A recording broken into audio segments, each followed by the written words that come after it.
I prepared a paper. I thought you might have this paper, but apparently you don't yet have it. I think it's going to be made available on the website, so I'll skim over some of the detail that's in the paper. I want to thank Nicola Matheson, who's here today, who assisted me with this paper and also with the PowerPoint presentation. I was, and still am, a bit daunted by that topic I was asked to speak on, German leadership. I was worried that there was perhaps too much to say about German leadership in the past and too little to say about German leadership today. I thought a bit more about it, and I thought, well, really, to understand German leadership today, you have to know something about German history, and you have to know something about German politics and society. And so at the risk of boring you, I'm going to give you a crash course in German history and a crash course in German civics. Some of you, I expect, are history teachers or German teachers, and so for you this won't be new, but I'm assuming that it might assist some others of you. I think most of you know that Germany did not become a single unified country until the late 19th century. Until then, there had been a multiplicity of German states, some big, some small, some had kings, some had dukes, some were republican city-states.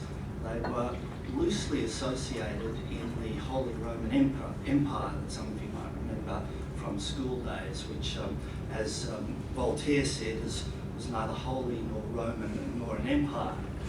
In any event, it was a loose collection of states, mostly German, in the centre of Europe. It was founded in 800 by the Frank the German Charlemagne, and from about the 10th century onwards, just comprised mostly the Central European states, most of whom were German.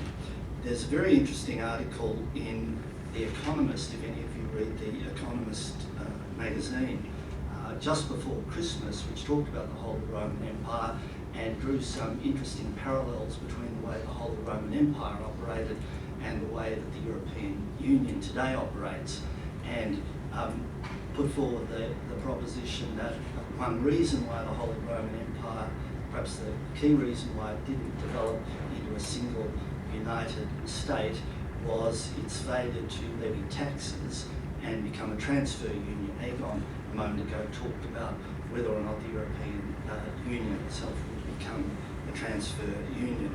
Anyhow, I recommend that article to you if you're interested in learning a bit more about the Holy Roman Empire. In any event, yeah, it was the 22nd of December was the Economist article. In any event, the empire folded in 1806. So I'll just mention too that there was in theory a rotating head of the empire. The emperor was elected by the key, not all of them, but the key, the most important 10 or so sovereigns, kings and dukes, who were known as electors. And one of those electors, the Elector of Hanover, in 1714 became King George I of England. In any event, the empire ceased in about 1806. Napoleonic conquests and rivalry between the two most important German states, Austria and Germany, were responsible for its demise. There was then a period of rivalry in the German lands for supremacy, largely between Austria and Prussia. There was in the German countries, as throughout most of Europe, democratic revolutions in 1848. A pan-German assembly met in Frankfurt in 1848 with democratic and liberal ideals, offered the crown of a united Germany to the Austrian emperor, who refused it, saying that he would not accept it from the gutter. I'm sorry, I'm getting... It was to the Prussian king. Was it to the Prussian? Yeah. Okay, well, it was the Prussian king who said he wouldn't accept it from the gutter. One of them said it anyhow.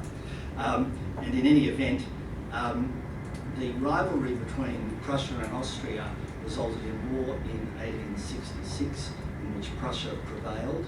Prussia then formed the Northern German Confederation, which went to war with France in 1870.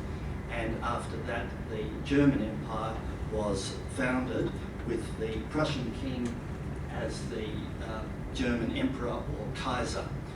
This largely came about through the military conquests and statecraft of the famous German Chancellor Bismarck, who I'm sure many of you have heard of. It's sometimes referred to as the Bismarck Reich. And this is the extent of the German Reich after 1870. The blue bits are the Prussian bits. I'm not sure if they're Prussian blue, but they're in blue anyhow. And so you can see the extent to which Prussia dominated the new Germany, which came into existence in 1870. This Germany was not a democratic state. There was nothing like the democratic forms of government that existed at that time, for example, in the UK or in America or even in Australia. Power was very tightly held largely by the Prussian aristocracy and the military elite. It was a country built on military conquest and statecraft, and with the defeat then in 1918 in the First World War, the legitimacy of that regime collapsed, the Kaiser abdicated, and a republic was founded. This republic is known as the Weimar Republic. Weimar is a small but historic town in the middle of Germany, and that's where German intellectuals met to craft the constitution. By this stage, there had been no democratic or liberal revolution of the kind that America or France had held. There had been no gradual transformation to democracy of the kind that had happened in England and in the United Kingdom. So the Germans in 1918 were really embarking on the democratic project from a low base of knowledge and experience. The constitution that was written for the Weimar Republic contained many fine democratic ideals, but in many respects it was found to be unworkable. The Weimar Republic also had other handicaps. It was constantly attacked for having stabbed Germany in the back for accepting the peace terms of the Treaty of Versailles in 1919. There was then there were large amounts of territory were lost. You can compare that map to the previous map, and we'll see, particularly in the eastern part, but also down here on the French border, that large amounts of territory were lost. And the Treaty of Versailles also imposed very onerous reparation obligations on the German Republic. Partly in response to those, there was a bout of hyperinflation in 1923, when the value of the German currency was virtually wiped out, people's savings were wiped out. There was massive economic and social dislocation as a result. By the mid-1920s, however, things had stabilised. There was currency reform, and there was a period of relative political and economic stability until the late 1920s, when then the worldwide depression struck and hit Germany particularly badly.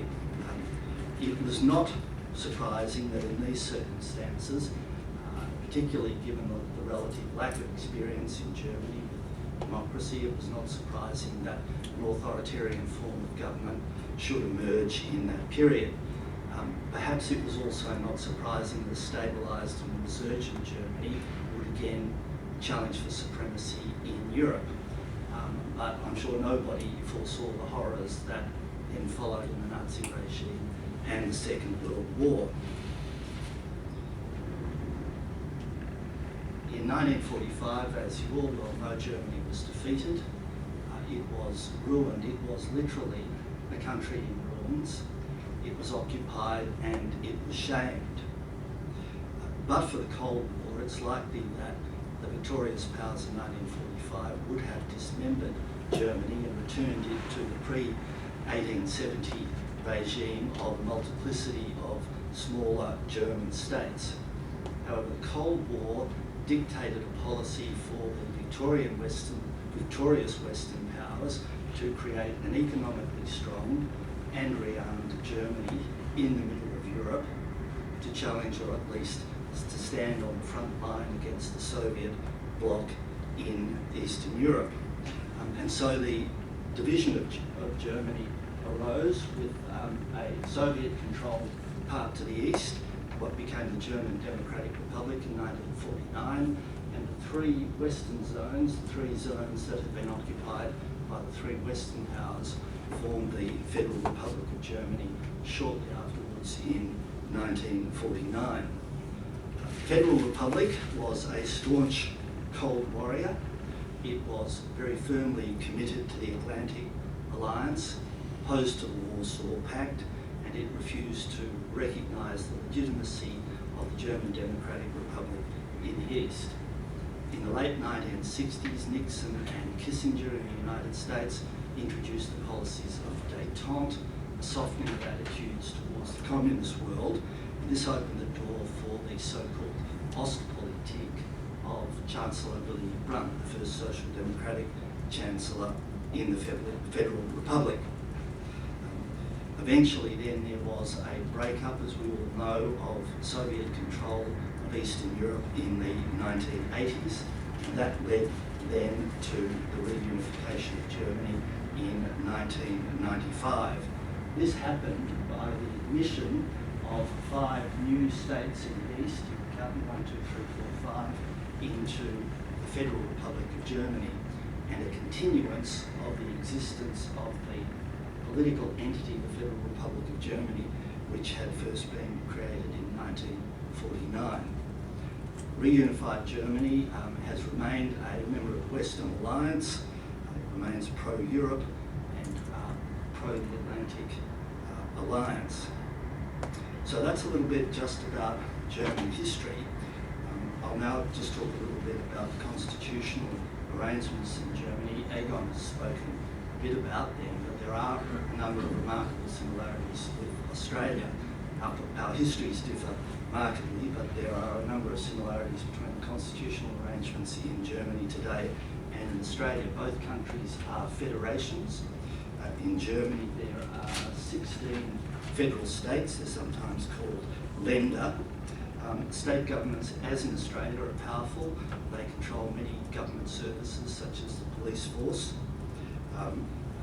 The federal parliament, which sits today, or the Bundestag, the lower house, which sits today in the historic Reichstag building in Berlin, comprises, as in Australia, 2 houses, an upper house, which is an explicitly states-based house.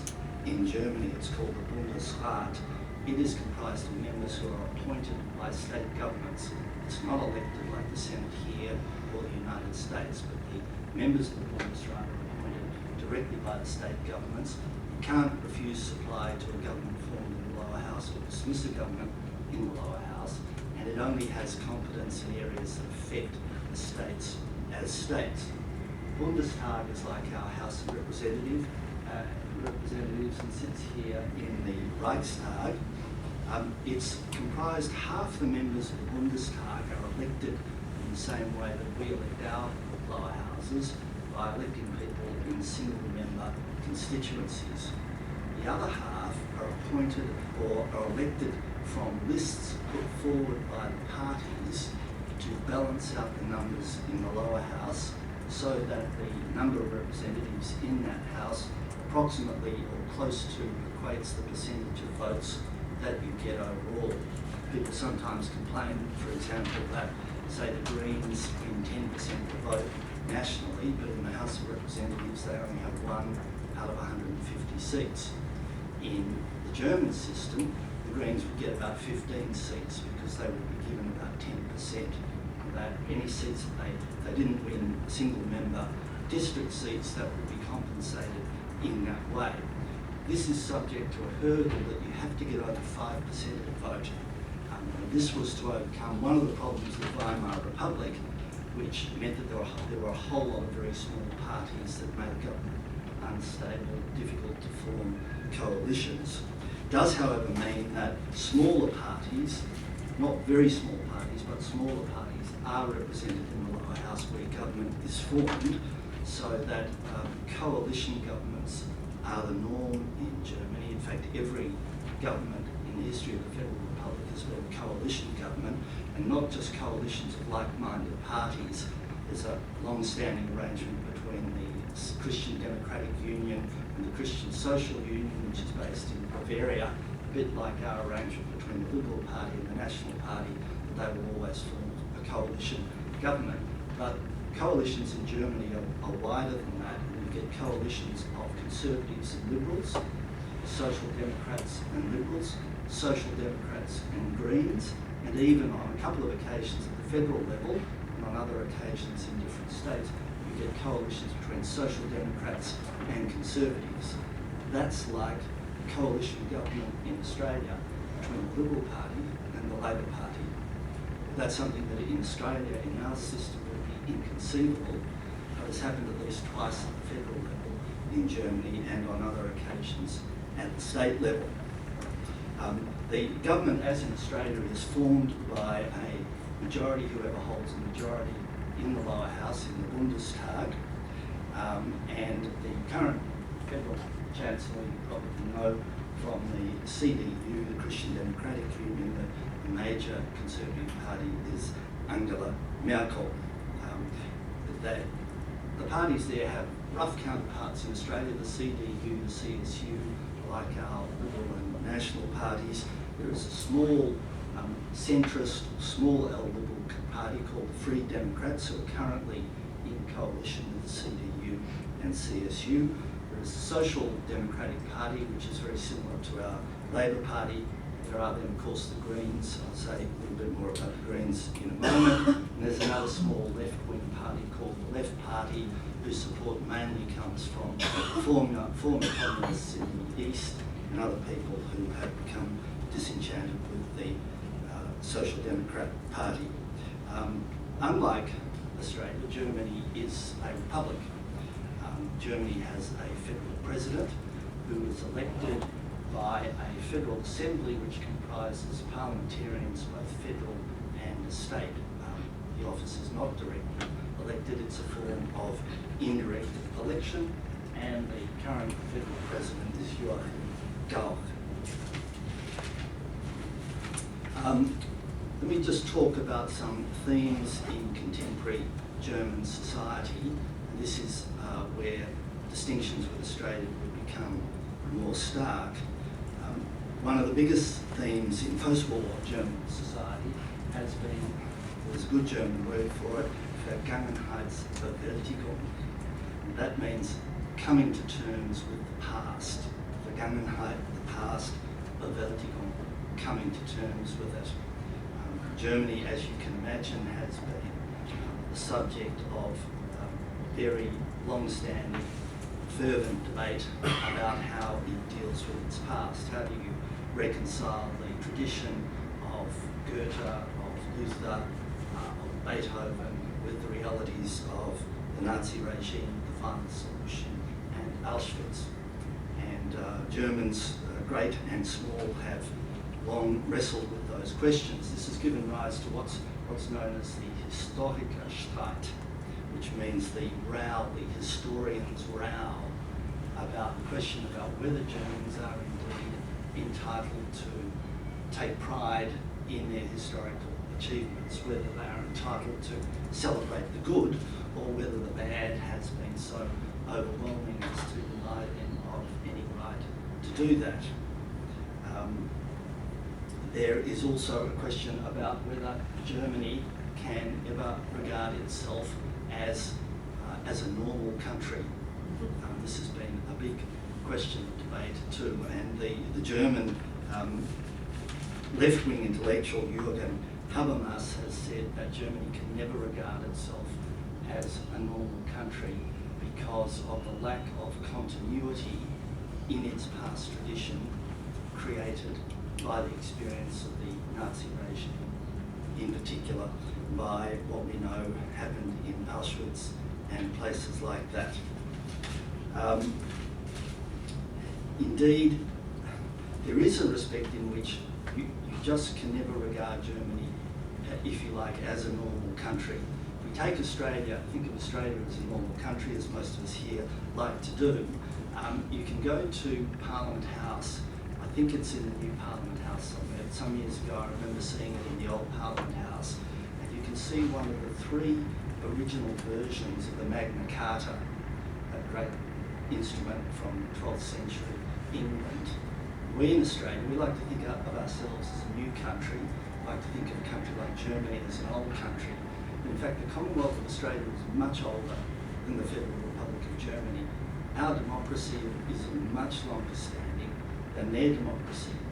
We can trace our democracy, in fact, all the way back to the Magna Carta in the 12th century in England. We can trace it in a continuous line all the way through to the Civil War in England in the 17th century, the Glorious Revolution, the Reform Acts in the Westminster Parliament in the 1830s, self-government in Australia in 1865, and federation in 1901. Continuous, unbroken line. There is nothing like that in German history. In German history, there is a series of discontinuities, a series of abrupt breaks in the past. As I said, there's been never a democratic, popular uprising, a successful one in Germany as there was in France, as there was in America. There's been no continuous evolution like that, as we've seen in Australia from our traditions in the United Kingdom. So Fritz Stern, a German American, has observed that this is just not part of the German tradition to seek liberty in defiance of the state. The other big issue, of course, in contemporary German society is dealing with the incorporation of the East. For 40 years, two very different German societies coexisted side by side. Since the 1990s, the old Eastern Germany has been reincorporated into the West. Life in the East was very difficult in many respects. If you were lucky to see the German film, The Lives of Others, as Leslie Dunham, you would have got a bit of an idea for just how difficult life could be in the East. On the other hand, there were respects in which life in the East was easier than life in the West. A friend of mine who grew up in the East in Brandenburg, a couple of years after reunification, complained to me. She said, look, being a citizen of the Federal Republic, it's a full-time job. They had been used to cradle-to-grave welfare systems that made every decision for them, did everything for them. Suddenly they were having to choose telephone companies, life insurance, medical insurance, all these sorts of things. The sort of incidents of day-to-day life that we take for granted, which was completely new to them. It will probably be some time yet before Germans cease to regard themselves as Aussies or Easterners and Westies or Westerners, but at least some progress is being made. Angela Merkel, as many of you will know, not only the first woman federal chancellor in German history, but also the first person from the East, and Joachim Gauck, whose photo I showed you before, the federal president, is also the first president from the East. Egon has spoken about environmental issues in Germany.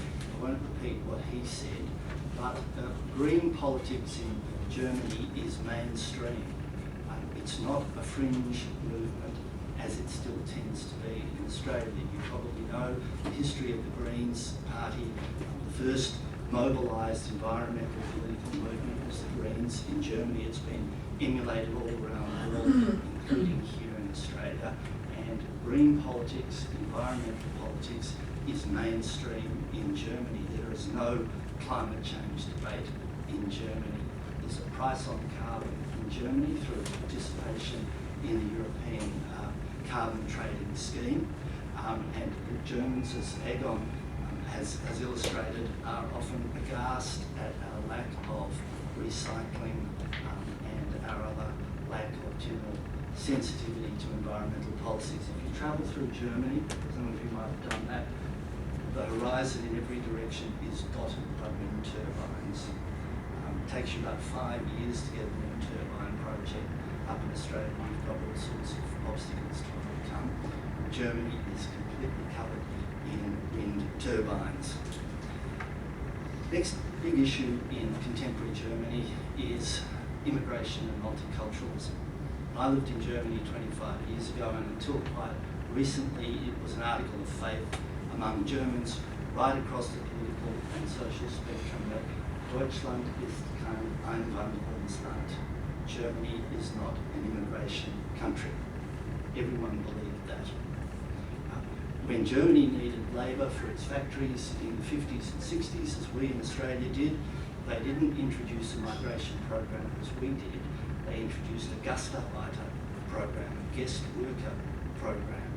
People were encouraged to come to Germany on the understanding they would stay in the short term and then return to their homelands. Many, of course, stayed on. As I'm sure many of you know, there's a large Turkish community in Germany today, which results from that period. It was very difficult for those people, however, ever to become German citizens. We encourage people when they come to this country to become Australian citizens. You have to clear all sorts of hurdles to become a German citizen. That has all changed in recent years. There's been a very big change in Germany, prompted by the recognition or the realisation that if Germany didn't become an immigration country, given demographic trends, if they were to continue in Germany, Germany wouldn't be any kind of country at all. It would just disappear and Germans would die out. So there's been a very big change, and you can walk around the streets of the big German cities today and see the faces on the streets in German cities, and they are every bit as diverse as the faces you see on the streets in Australia and American cities. This gentleman here is a heart surgeon. He's the Federal Minister for Health. His name is Philipp Häusler, but he's of Vietnamese heritage. And Germany is really changing quite rapidly like that.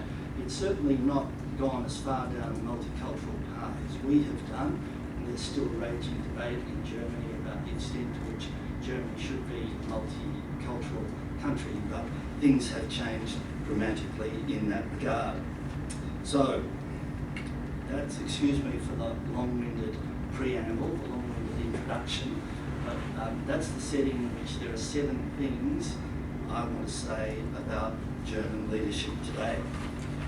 And 4 of them really deal with leadership at a domestic level, and 3 of them are leadership at an international level.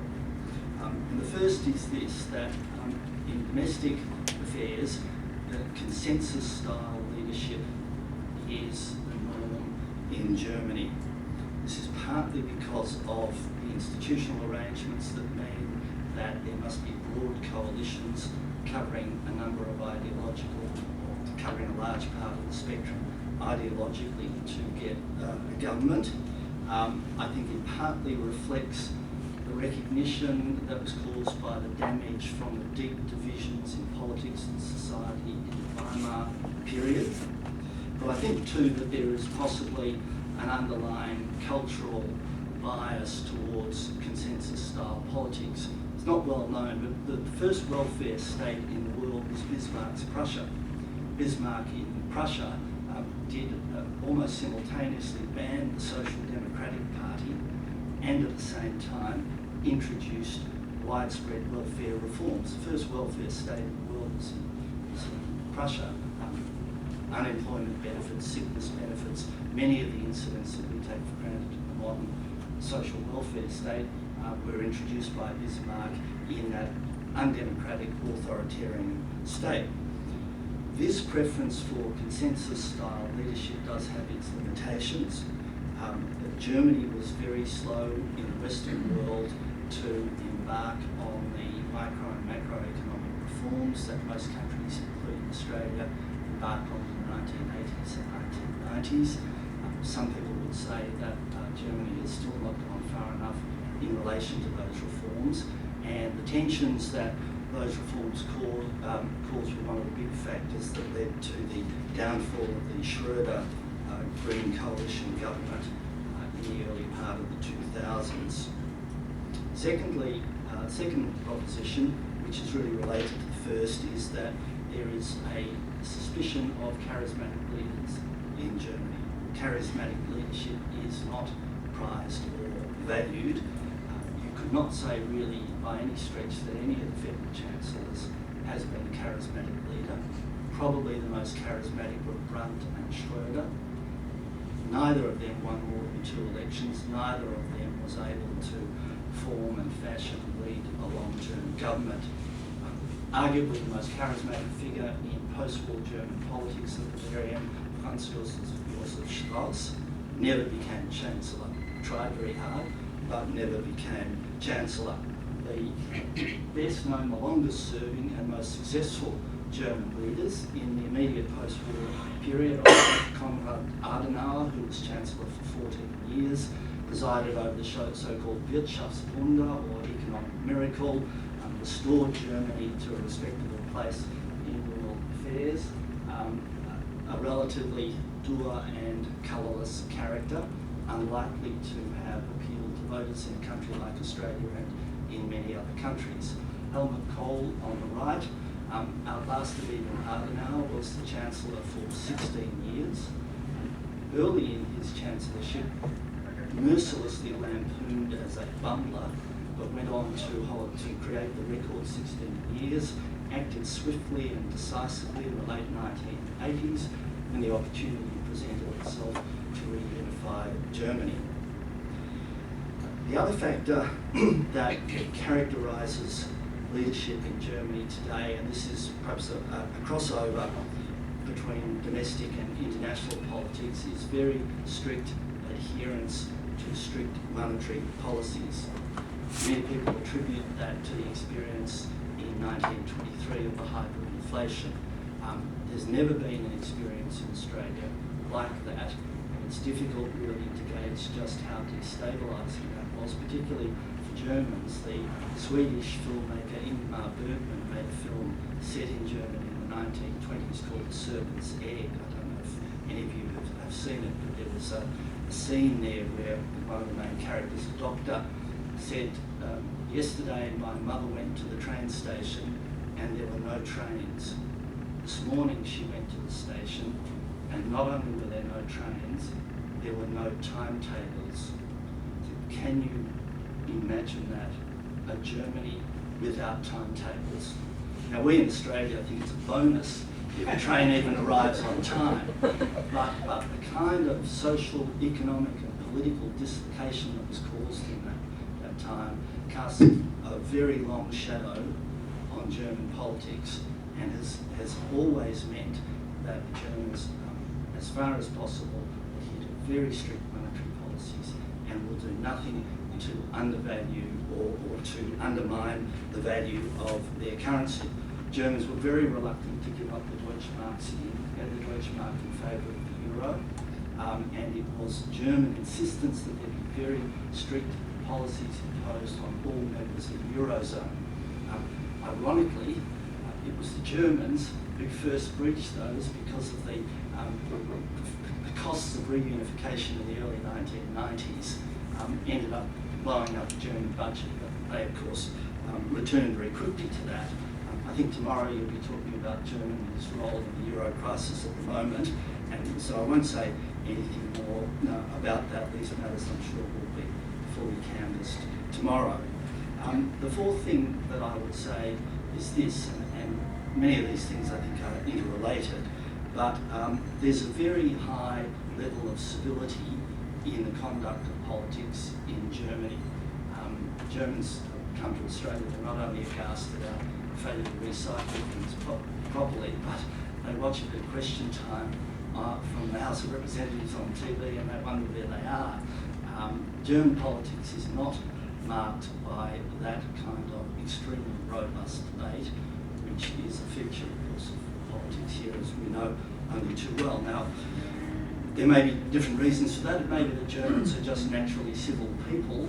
I'm a bit doubtful about that explanation myself. But it may be that they treasure democracy a little bit more than we do, and they don't take it for granted in the way that we do. Perhaps one day they will evolve to that higher form that we've achieved here and start getting stuck into each other in the way that we do politically. But I'm not so sure that that is such a good thing. But it's also, I think, it's a pretty remarkable achievement, not only because of the lack of a democratic tradition as of 1949 when the Federal Republic was founded, but since then there have been a lot of strains in German society. They've had to deal with the Nazi past, the student uprising in the 60s, the student demonstrations, and that in the 1960s were very ferocious, probably much more so than what we had here. There was internal terrorism in the 1970s. We've never experienced anything like that. The Red Army faction, Baden-Meinhof, some of you would be old enough to remember that, systematically going around murdering people, very serious threats to the stability of German democracy. Then reunification integrating another 18 million people with no experience or all of life in the West. And through all of these, Germany has maintained a functioning, stable democracy. And it's a pretty good achievement. And I think attributable to a number of these things that I've talked about: the stability, the suspicion of charismatic leaders, and the emphasis on consensus leadership. So if I can come now to the questions of German leadership abroad, and I think the main characteristic of German leadership abroad is the characteristic of restraint. Germany, as you're aware, is the largest and most powerful country in Europe.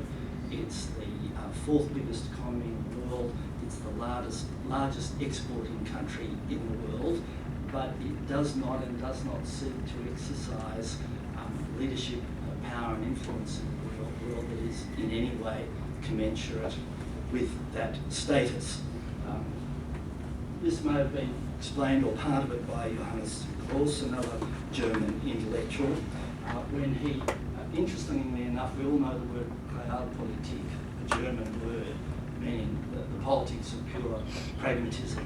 It's been passed into the English language and into other languages. Pearce says, well, there's no use for that word anymore in German. It's been given to foreign languages, they can keep it. What we need in Germany today is a Moralpolitik, and he describes that as what we need to label that which we, out of responsibility, refrain from doing. And it's a very important factor in the way Germany conducts itself in the world today. It has its positive aspects. Germany, you probably know, has paid compensation over many years and continues to do that to victims of the Nazi regime, and has been a strong supporter financially and in other ways of the state of Israel. The other critical aspect of German leadership abroad since the war has been the cornerstone of friendly relations with France. French-German rivalry created 3 wars between 1870 and 1939, destabilised Europe, destabilised the world. Germans and French really recognised that to stabilise Europe and stabilise the world, there must be, as a cornerstone, friendly, peaceful relations between France and Germany. And that has always existed, and for the foreseeable future, I think always will. German chancellors are always keen and careful to cultivate good personal relations with the French president. When it's come to the crunch, Germany has backed France over the United States. It did that in the early 1960s over the maintenance of an independent nuclear force for France, and did that again in about 2002 when it refused, along with France, to support the American-led invasion of Iraq. Both those things caused some serious disruption to strong ties between Germany and the United States, but in each case they were overcome. French-German relations, of course, then are the foundation of the European Union. And not only do they resolve the long-standing rivalry between France and Germany, they resolve the wider so-called German question of how do you accommodate a large and strong Germany in the heart of Europe. And the way you do that, of course, is through a European Union in which German interests are subsumed in European interests. Helmut Kohl said that German unity and European unification are 2 sides of the same coin. And that's why at an international level, Germans will always defend the European Union, and they will always defend its currency. So that's all I have to say.